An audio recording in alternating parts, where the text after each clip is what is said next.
Good morning, YouTube viewers and subscribers. The last month and a half has really been a pretty spectacular month as far as twin cylinder engines goes. And before I show you this next engine, I just want to quickly say that one of the benefits of my channel that everybody gets to benefit from, not just me, is that you get to see a lot of new, different types of engines that ordinarily you wouldn't get to see. And I get to meet and interact with a bunch of really tremendous men in the hobby that are very generous and trusting. So without further ado, I want to show you what's on the bench today. This is a G-Mark 30 twin cylinder engine.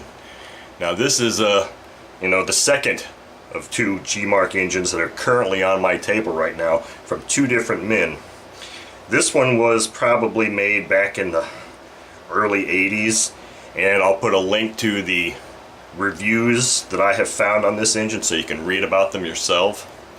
But this engine just looks brand new. I mean, if this engine was ever run, it was so long ago that it doesn't even keep any smell anymore of the fact that it was ever run.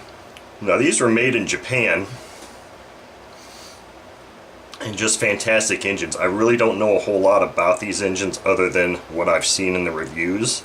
But this one has really good compression compared to its little brother that I've got here, which is the 12. Now I'm hoping that that is just the fact that this is such a smaller engine. But they look similar, but not quite exactly the same.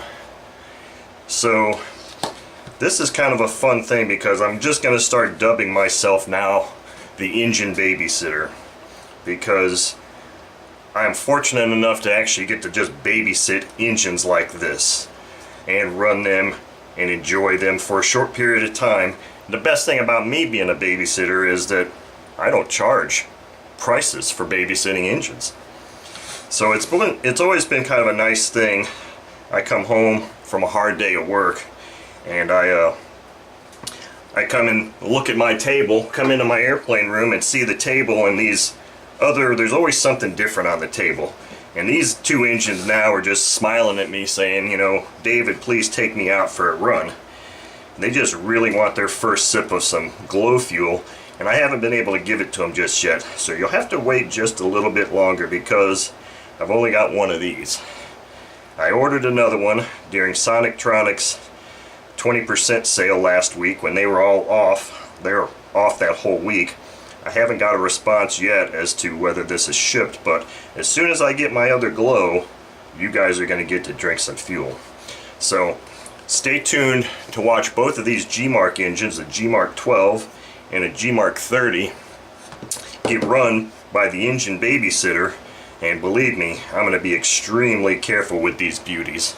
So the other thing with this guy is, you see how it's mounted.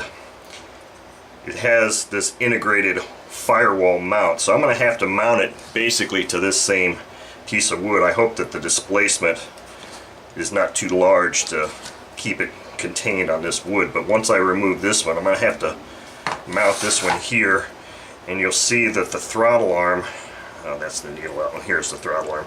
Throttle arm is going to have to be a through the mounting hole type of deal. So here's the exhaust. It'll probably go like this. I'm going to have to drill another hole, no big deal, down here to actually activate the throttle. And as you see here, this is an interesting one. Let me zoom in a bit here on this one.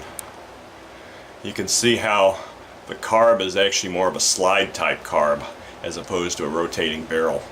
So that's kind of an interesting thing. But yeah, it's going to be fun here in the next week or so when I get my other knife starter so I can actually run these two beautiful things and complete my babysitting duties for them and get them back to their owners. So stay tuned for that.